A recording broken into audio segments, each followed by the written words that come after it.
Hello, hello. I'm hoping this will. Hold on, guys. We're having a little bit of a problem with one of our stream keys. Welcome to the CEO Sit Down. For those of you who have never been a part of a CEO Sit Down ever before, let's talk a little bit while I try to get this thing up and running on Instagram about what the CEO Sit Down actually is. So CEO Sit Down was something that I used to do back in 2021. And this was, if you know the history of Live Fearless Media, you know that I did over 500 live streams in 2 years. Actually, 500 live streams. Yeah, in 2 years. We did actually, it ended up, we did the count. I believe it was at 750 live streams in 2 years. I'd have to double check what that number was. It's on my LinkedIn bio somewhere. So if you really want to go look it up, you can check it there. Looks like Instagram is not going to let us go live. Sorry, guys. I'm trying to get everything working and it seems it's not going to. Okay. Well, we're going to go without it. So,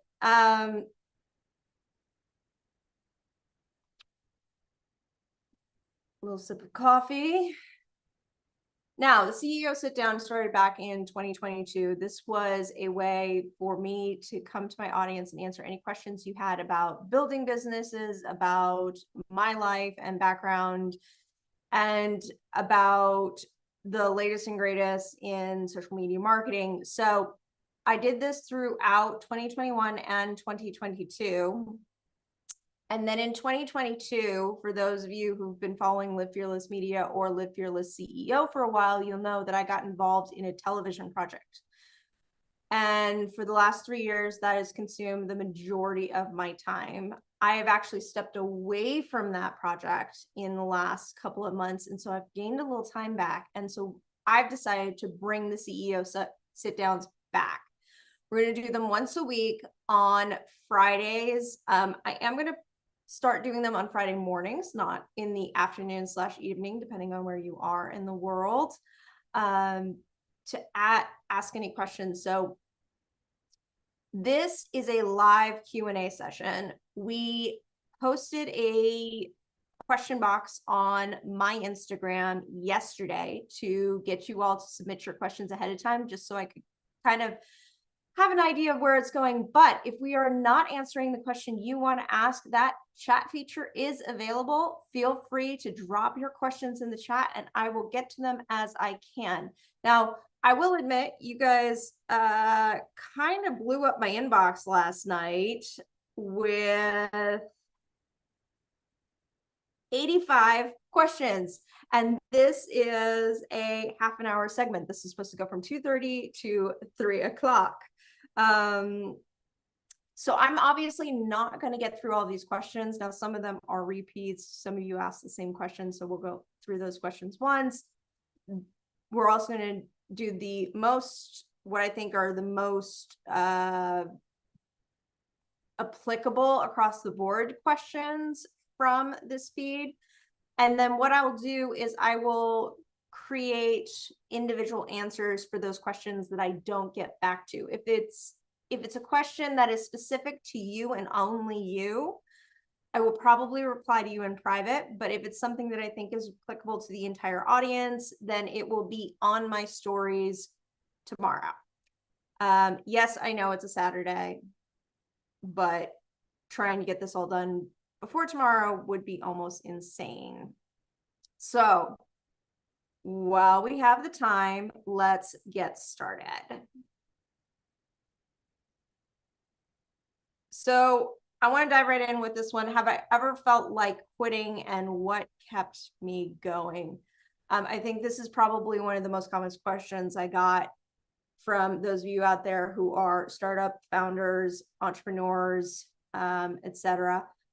And the reality is, there have been many times where I wanted to quit or I wanted to shut it all down. I more times than I probably count. In fact, the last time I thought about this was just this past January. And everybody thinks that once you have a business and it's flowing, that it's always easy. That's actually so far from the truth. I tell everybody, if you're going to choose to be a business owner or an entrepreneur, you have to expect a lifestyle change, not just a job change. This is not a job change. It's not a title change. It is a literal lifestyle change, and you have to be prepared for it no matter what. And so a lot of people aren't prepared for that. And there are times where even I'm not prepared for that. I've been doing this now on my own for 7 years. I do everything from coaching and consulting to a full service marketing company to HR and interviewing. I do a lot of different things, and I have more than one company. And there are still days where I wake up and I go, I think I need to go back to corporate America. I need to go back to these other things. Why? Corporate America is a lot safer than this entrepreneurial game, right? Statistics are against everybody that steps into this. Now, I think that the reality is it's not a lack of trying or effort. Well, let me qualify this. I think the statistics are informed more by people's fears than actually people truly failing. I think a lot of people quit before they fail. And that's really what keeps me going. I have moments where I have fallen flat, where I don't know what to do next, where it all goes completely wrong. And either I've created that situation where somebody else has, and I have a choice. I can choose to continue down this road, which is hard, or I can go back to corporate America. And the reality is both is hard, right? I will either have the hard life of having to work for somebody else, not doing the things I love, being only really half okay with my life. That is not an easy road to walk down. That is a hard road to walk down. Or I can walk down the road where I'm going to have to work my butt off, and that is going to be hard. And I am going to constantly be at it, and I will have late nights, and I will lack sleep, and I will worry, and that is hard as well. But it's a matter of choosing your heart. And I know this is kind of something you always hear everybody say, especially coaches and consultants. We sit there and say, choose your heart. But it's the truth. At the end of the day, you get to choose your heart. And I would rather choose the heart that brings me joy. And my businesses bring me a lot of joy. It's not always easy. I'm not always joyful. There are days where I question it like no tomorrow. But at the end of the day, why I do this, how I do this, the fact that I love this keeps me going. And I think that's the big thing. You have to know why you're doing it and whether or not you love it. If you do not love it, and you won't love it the same way every day, love is one of those things where you go through waves of really high highs where you're like crazy in love. And there are days where you're in the valley where you're going, why do I love this? I don't know why I love this. I don't think I love this. And then you'll climb back to the top of that wave and you'll love it again. You just have to know why, and you have to know where you are in that love cycle, and that you will come back to a place where you truly do love what you do.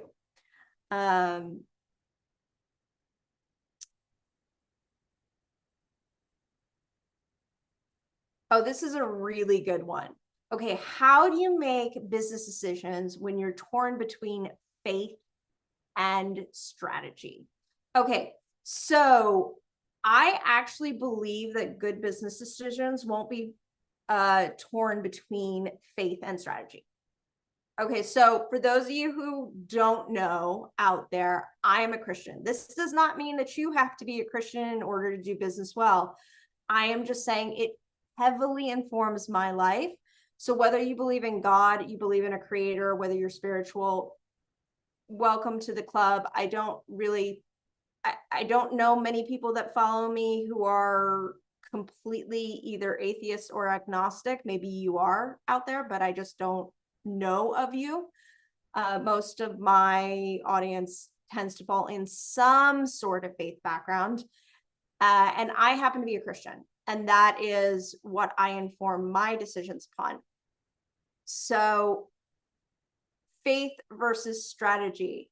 I actually believe there is such thing as God-given strategy. And if your strategy is truly informed by God-given strategy, if you are climbing that mountaintop he's asking you to climb, conquering the road he's asking you to conquer, then there will not be a separation between your faith and your strategy. In fact, they will pretty much align 100%. Why? Because God is actually a strategist. Like, sorry, guys, I forgot to turn off my notifications, and this is driving me nuts. Hold on. Let's turn on Do Not Disturb on. Okay. Where was I? Faith and strategy. Okay, so I believe there's such thing as God-given strategy, that if you are searching and seeking for the best strategies, God will give them to you. And so if you are in a place where a strategy is asking you to go against your faith or against your beliefs, that is probably not the strategy for you. I know a lot of people who say, well, if you're working in the secular world, you have to be willing to bend on this. No, I know a lot of faith-based entrepreneurs that work in the secular world who do not bend on this. By the way, until very recently, I was not very in the faith-based world. I did not come out as a kingdom entrepreneur. I worked in secular businesses and secular nonprofits that had Christian bends, but actually until recently, I didn't really talk about my faith other than like Easter and Christmas. That being said, from the day I formed Live Fearless Media, from the very first day, even before Live Fearless Media was actually a business, it was just a brand that I ran under.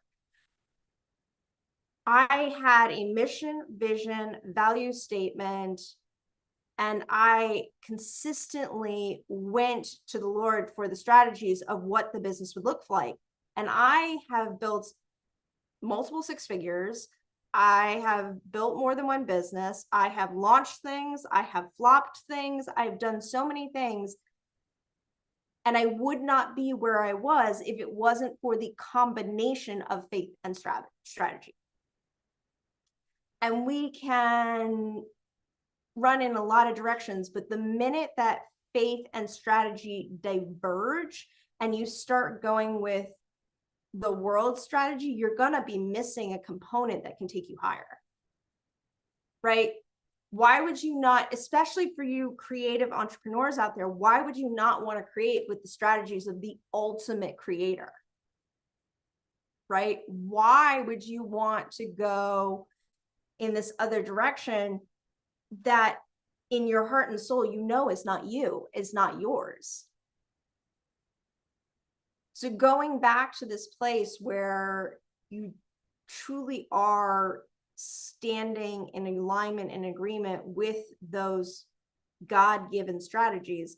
And I would tell you, pray over your business, pray over it daily, pray over the strategies you choose. If you're somebody who develops strategies for other companies, pray over the strategies you're giving to other companies, because I guarantee you the best things you will come up with, the most creative things you will come up with, will always have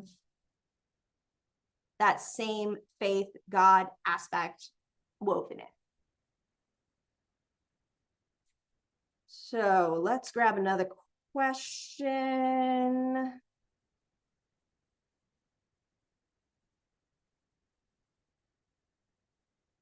How do you manage your time without losing your mind? Now, this is something a lot of you have asked me. There was also one about work-life balance, and I feel like these tie together, so we're going to talk about these at the same time. Okay, first of all, let me qualify this entire answer with, I don't actually believe in work-life balance. I believe that there's a season for everything. And we were created for seasons in our lives where we were meant to focus on certain things. I also believe that the very idea of work-life balance sets millennials and Gen Zs up for failure. I think we have been given this idea that we have boxes for our work, boxes for our family, boxes for our fun, and never shall the three meet. And if they do meet, we've somehow failed. And here's the thing. I don't know about you, but I want to find the same amount of fun in these random things that I do in my life as I do in my business. Will it be fun every single day? Absolutely not. Is life fun every day? Absolutely not. I want to feel the same kind of love I do in my family, in my business. I want to have this same faith journey as I do in my spiritual life. I want to do all these things the same way. Why? Because it makes me a better me. The idea of separating these things just causes havoc and chaos. And in all honesty, is completely off your rocker. Now, I'm not saying you should never turn your work life off. You should still have fun and freedom, but it shouldn't feel like a chore to come back to work. It shouldn't feel like this drudgery you have to do to make $1 and then, oh God, thank God it's finally over and then I don't have to look at it again. Because by the way, then you wake up the next morning saying, I hate my life, I gotta go do this, right? So work-life balance, I actually think sets us up for this mindset of failure and in all honesty, hatred of what we do. Instead, I believe in the idea of seasons and integration, and I do believe in balance, but I find balance in different ways than just work-life balance. Working in this question of how do I manage my time? The reality is I'm probably the worst one to answer that question. Truth be told, I am one of those people who has to be kind of in the flow of creativity. And I will go with it no matter where I am and what I am. I literally have notes in my phone. I have, how many notebooks do I have right here? Six notebooks, all for different things over here. I have something that my team likes to call the Crazy Book of Crazy, which is a giant binder that's about 3 inches thick, filled with thoughts and ideas. I have a little, I keep these little, they're origami actually papers, but I keep these around to write little notes and ideas. I keep a pen and a series of sticky notes in my personal times. So the reality is I'm a creative that goes with the flow. So how do I find time then to kind of organize things? I'm really intentional with making sure I set my day and my week up for success. So every Sunday, I sit down in the evening and I go through my entire week ahead of time. Every morning, I do the same to double check that I'm going to stay on schedule, to double check that everything's going well, to double check I'm getting my projects done, all the things. And then I schedule out my day, I schedule out my week, and then I check it at the beginning of every day to make sure I'm on task. Because here's the reality. you're going to get behind in things. Things are not going to go right. If you want to know more about how I run my life, make sure you're following me on Instagram specifically, because that's where I reveal a lot of that kind of stuff. I also have it on TikTok a little bit, but TikTok tends to be more like the creative processing kind of stuff, more than the actual organizational stuff.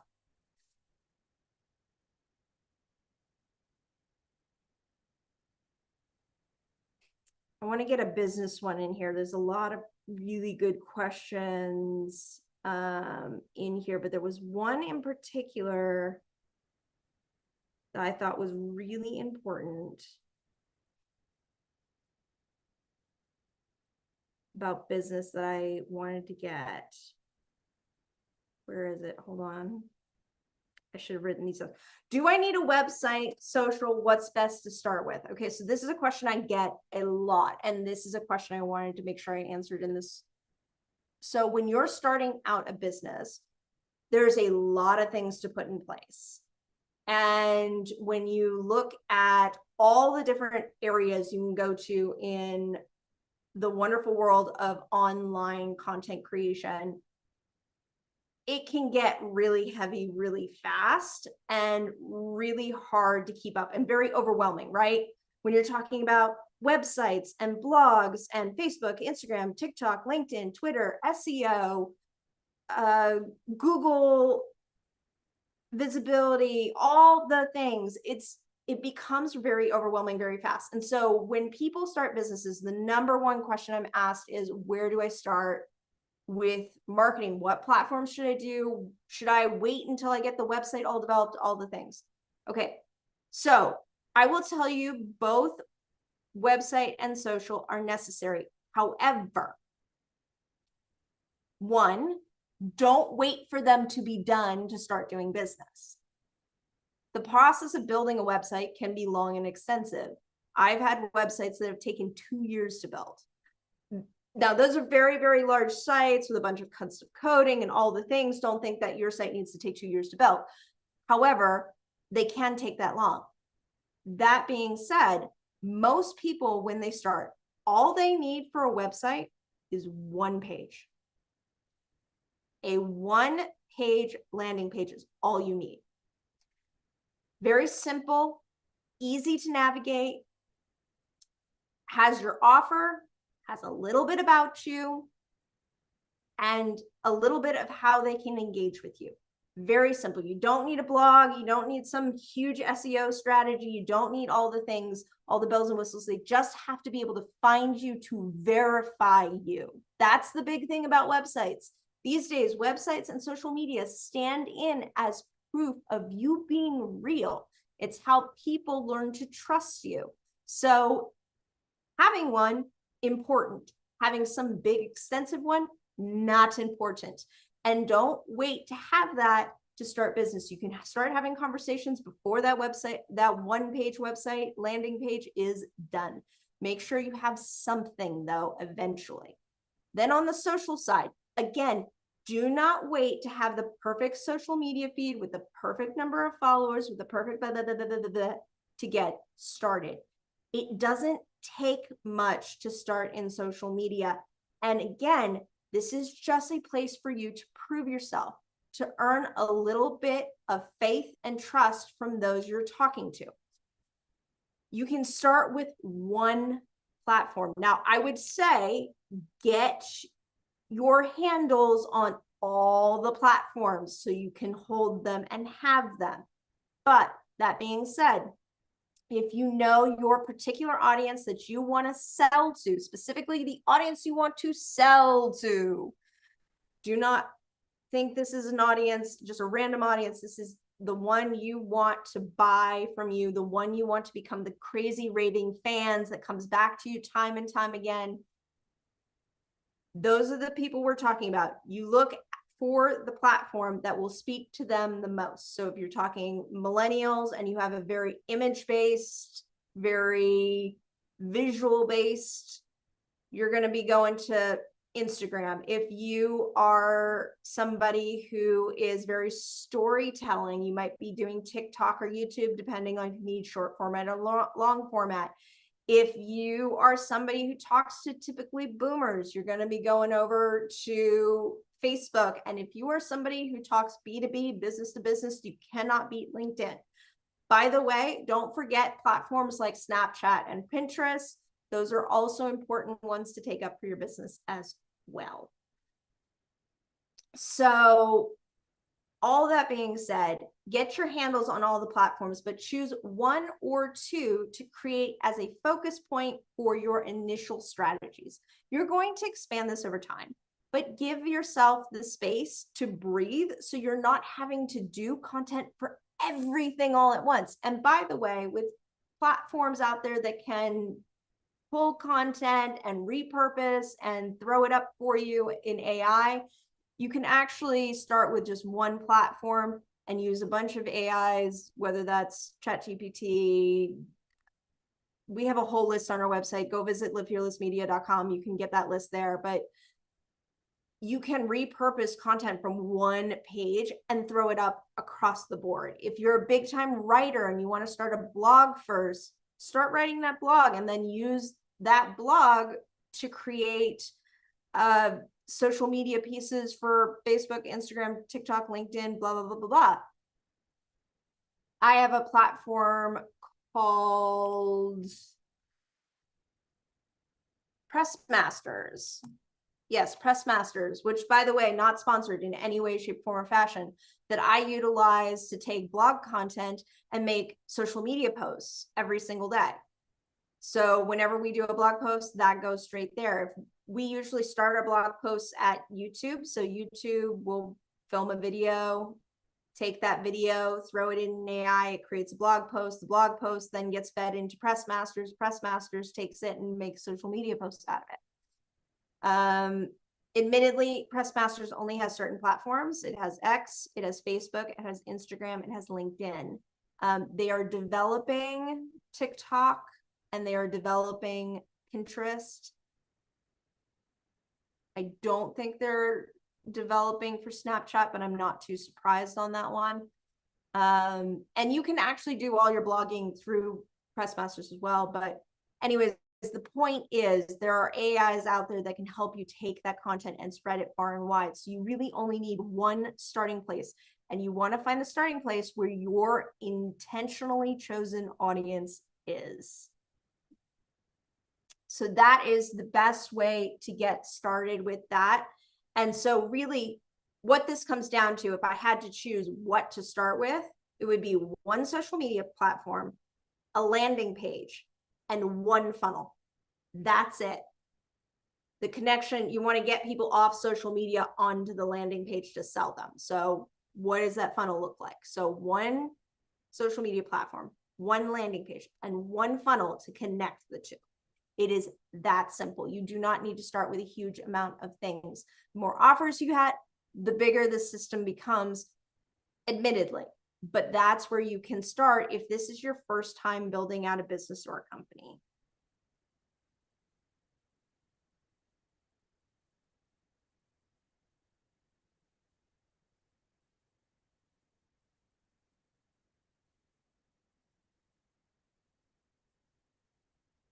Okay, so one last question because we've got 2 minutes left.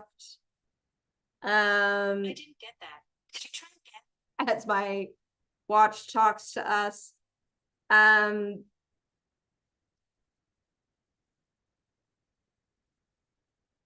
What do you do on days where you feel stuck or unmotivated? So I was going to go in a different direction with this one, but I actually think that's probably the best one for me to do right now. The reality is, guys, today has been one of those days. I almost didn't make this happen. Why? Because it has been a interesting 24, 48 hours. And I didn't know if I was going to make it through the day work-wise. And in all honesty, I am very ADD, very ADD. And for those of you who don't know, this is something that most people don't realize. ADHD, if you look at ADHD as a diagnosis and what the issues really are, most people think it's an attention disorder, meaning I can't pay attention, I'm all over the place, I'm frantic and frenetic. But the reality is it's not that. It's an issue with processing, and it's an issue with control.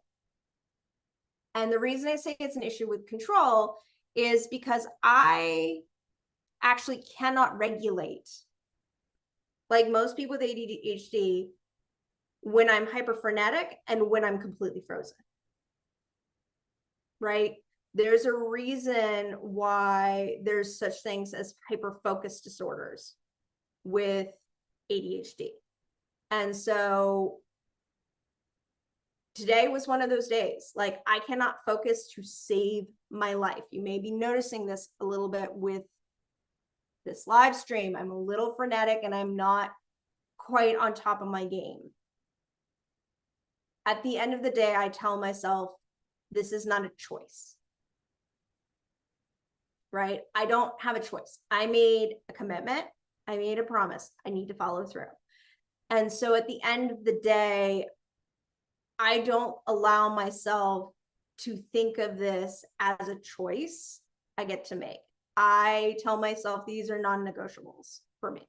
The things that I need to do on a day-to-day basis for work are non-negotiables, not from the perspective of, hey, this is a work I hate to do and no, it's a matter of changing the mentality around it. It's non-negotiable. I have to do this. I have promised myself I will do this. And then also changing the energy. Look, I have times where energy is super, super low. Today is one of those days. I did not sleep 90% of the night. In fact, my watch this morning, I sleep track with my watch. My watch said I slept less than 2 hours last night. Not because I went to bed late. In fact, I went to bed at 10 o'clock. I was up multiple times throughout the night, did not sleep for more than 2 hours the entire night. And because of that fact, I have to choose to energize myself. I can choose to stay in this really, really tired place, or I can get up and go for a walk. I can move my body a little bit, do the things I have to do, and put myself back in this chair in the state I need to be in to do the job I'm needing to do. Is it perfect? No. Am I a little frantic and frenetic and a little all over the place? Yes, absolutely. But at the end of the day, I make it non-negotiable and I shift my energy to say, this is where your energy is going to go. And I have had many a coach say this, but the first time I heard it was from Tony Robbins, where focus goes, energy flows. My focus is on doing the work and doing it well. And so my energy flows towards it. And I make sure that happens. So at the end of the day, when I don't feel like doing something, I make myself do it. It's non-negotiable. And trust me, you can make anything non-negotiable, whether that is a work situation, that is a family situation, or maybe it's a health and wellness situation like working out or doing ice baths or whatever you do for yourself. It's a non-negotiable. You go, you do, you don't fight yourself. And you don't give yourself that chance to say no. You go, okay, I'm going for it. Okay, I'm going to do it. Does it always call out right? No. Does it kind of suck sometimes? Yes. Are you sometimes fighting yourself mentally while you're making yourself do it? Yes. But you do it anyways. And I know that's kind of not the answer most people are looking for, but it's a do it anyways kind of situation. All right, guys. Well, thank you for joining me for this first CEO sit down. Our next one will be next Friday, and I promise it will be in the morning. We'll have announcements about it on Instagram, LinkedIn, and YouTube in the coming days. Thank you for joining me, and send me your questions. And if your question was not answered, I will answer it in Instagram and YouTube over the next couple of days. All right. Thank you for joining me. Have a great day.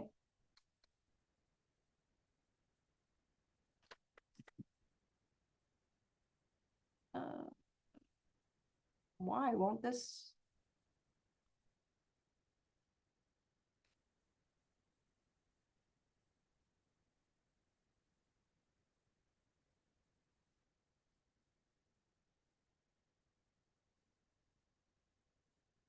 My stream won't shut down. That's interesting. You guys are stuck with me for a few more minutes. Not sure.